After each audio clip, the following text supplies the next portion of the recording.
I'm going to start with a question. How many of you know the person sitting next to you from before today? Interesting. So, do you remember the first conversation you ever had with that person? You know, conversations are links, okay? Let's imagine every conversation to be a tiny metal link.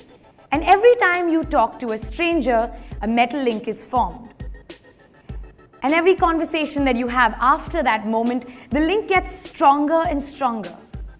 And every day, each one of us meets so many strangers. The grocery guy, the cab guy, maybe the receptionist at a new office you went to. And with every conversation, we build new links. Until finally at the end, we've created a kind of massive World Wide Web of conversation. World Wide Web. It's a catchy word. I think I've heard that somewhere. That's it, right? A conversation. It's a fascinating thing. A conversation is an adventure. A conversation gives you a whole new perspective. A conversation opens a door. Conversations can make war, and conversations can make peace. And conversations define who we are as a human race. And think about this. Every single person in your life was once a stranger to you. And you knew nothing about them until you had that first conversation. So I'm here today to tell you to talk to strangers and to have a conversation. And I'm here to tell you how. 7 ways that you can make a conversation with almost anyone. I'm a radio presenter and I love talking to people. I do, I love it. And I'm so glad that I do it for a living. Here's what my day is like, right? Every single morning I go into an empty room and I put on a mic and I have a conversation with 1.6 million people that I can't see. Yeah. You know what the hardest part is though? It's time. In a 4-hour show, I get 20 minutes. That's all the talk there is. And in 20 minutes, I have to convince you that I am your best friend. How do I do that? How do I establish a connection? I have 20 minutes to inform you, to excite you, to engage with you, but most importantly, 20 out of the 20 times that I switch on that mic, I have to leave a smile on your face. Except, I can't see you, I know nothing about you, and I have no way of gauging your reactions. How do you do it? How do you talk to a stranger? Well, my 9 years in radio have taught me these simple little tricks. Strangers, they are everywhere. And we've always been told, don't talk to strangers. But I beg to differ. Every stranger comes with an opportunity to learn something new, an opportunity to have an experience you've never had, or hear a story that you've never heard before. And you've had that moment, right? You're in the room with someone you don't know, and you look across the room, you see a stranger, and you think, I want to talk to this person. And you can almost hear the first word, but it just won't come out. It kind of gets stuck about here. It kind of goes up and down, and you don't know. You know what? Here's my advice. Just say it. What's the worst that can happen? They won't talk to you? Well, they're not talking to you now. The first word, floodgates. I truly believe that the first word acts as a floodgate. You know, once you said the first word, everything else just flows. So keep it simple. A hi, a hey, a hello. And do what every good bowler does. Just gather the enthusiasm, the positivity, the energy, put on a big smile and say, hi. I know, there's going to be that strange moment right now. Turn to someone sitting next to you, stick your hand out and say hello. Go on. I love the awkward laugh. Why is she making us do this? The first word, floodgates. Here's a challenge we face every day. Time. We have 90 seconds on radio and we have to make that conversation with a stranger memorable. So how do you do it? What's the biggest challenge? Honestly, if we get stuck in the rut of, hi, hey, how are you? I'm fine. What's going on? Nothing much. Same old. So tell me what's new. There you go. 45 seconds down, wasted. Right? So here's my advice. Skip the small talk and ask a really personal question. And don't be afraid. Trust me. You will be surprised how much people are willing to share if you just ask. So ask any kind of personal question. Maybe, interesting name. How did your parents think of it? Is there a story behind it? Or how long have you lived in this city? And do you remember the first day you landed here? You see, answers to those questions are always something unique, always something personal. My favorite one to try is, where do you come from and where does your family live? Unfailingly, every single time I sit in a cab, I do this. I ask that question. Where do you come from and where does your family live? Let me tell you a little story. I was coming home one night and I get into this taxi, open the door, sit down, I say, where are you from? Where does your family live? And the 60-year-old Pakistani cab driver goes on to tell me all about his life in Peshawar. We talk about politics, we talk about music, family, his wife, his farm. And 20 minutes later, he is convinced that I am the perfect bride for his 26-year-old college-educated son from Peshawar.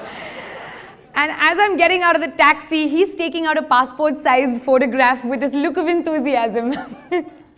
I have to say it was a very difficult goodbye. But the moral of the story really is, what starts with a hello can end with a marriage proposal. And that is a warning. Step 3. Find the me toos. Have you ever met someone who starts a conversation like they're starting a debate? I'm from Delhi. I hate Delhi. Yeah, nothing kills a conversation like a negative. When you meet someone for the first time, make an effort to find the one thing that you and that other person might have in common. When you start at that point and then move outward from there, you will find that all of a sudden the conversation becomes a lot easier. And that's because the both of you are suddenly on the same side of something. And that's a really powerful feeling. Now, what could you possibly have in common with a stranger, you ask? It could be anything, right? You're both in the same place at the same time. Maybe you're from the same country. Maybe you both like the winter, or you're longing for it to rain. I don't know, you'll find something. When you find a me too, you automatically have a kind of buy-in from the other person. Trust me, that's helpful. Pay a unique compliment. I read somewhere that people will forget what you do and they'll forget what you say, but they will never forget how you made them feel. So be generous and go out and give someone a nice, full compliment. So I have this belief about a compliment immunity meter, and it comes from this experience I had where I met this gorgeous supermodel, right? And I look at her and I say, wow, you're beautiful. And there is no reaction on her face. And I think to myself, how? That's when I realized she is immune to the word beautiful. She's probably heard it 100,000 times today. And if she's on social media, she's heard it 1,000,000 times today. There are some words that each of us have developed an immunity to. It could be nice, it could be awesome, it could be cool. Stay away from these. Try and construct a compliment that's unique and genuine, and you don't have to lie. Really. When you look at someone and say, I love how when you smile, it's like your nose smiles, and then your eyes smile, and your ears smile, even your forehead smiles, and suddenly the whole person is just smiling. You see, I hope that's a compliment you're not going to forget for a while. Pay a unique and genuine compliment. Ask for an opinion. All of us have opinions, trust me, and we all want them to be heard, and everybody wants validation. So go on and ask for an opinion, and that's when you open up a two-way street. That's when the real communication begins, and you will be surprised how much you can pick up about a person just by asking their opinion on something pretty generic. Here's a mistake that some people make. They ask your opinion about something really difficult. It feels almost intimidating. If I'm in a room full of very well-informed people and someone was to come up to me and say, "So what do you think about the way the oil prices have affected the real estate market in Dubai?" I feel a bit cornered. I feel like I might fail, and this is an examination, and that's the lesson. Nobody needs to fail at a first-time conversation. Just ask something simple. Keep it generic. How do you like your coffee? When was the last time you watched a movie? What did you think of it? And when somebody gives you their opinion, really listen. Don't listen to reply. Listen to listen. There's a difference. And that brings me to my next point. Be present. I know you've been through this. I know I have.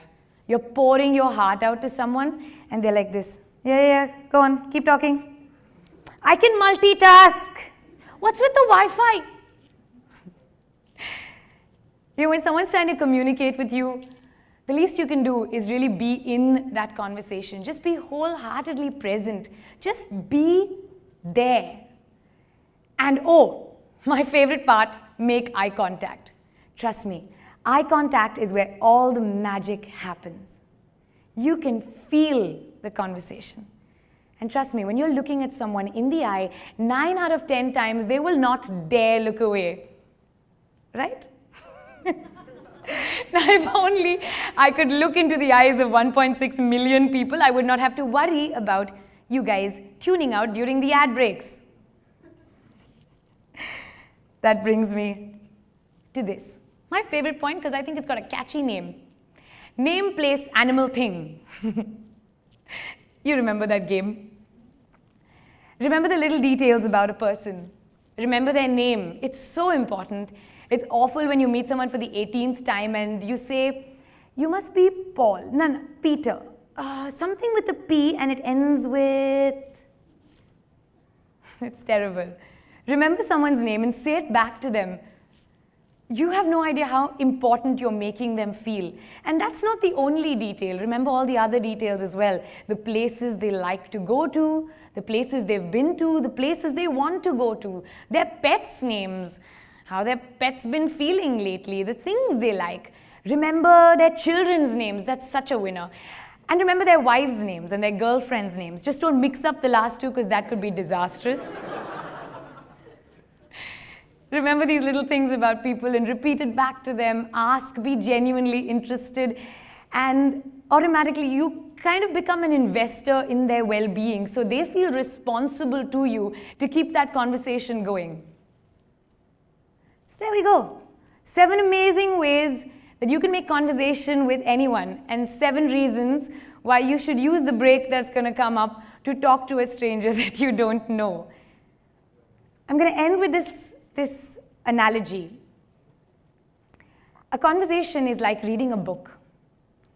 You can turn to any page you want. You can flip to your favorite chapter. You can read as long as you want, and you can read what you want.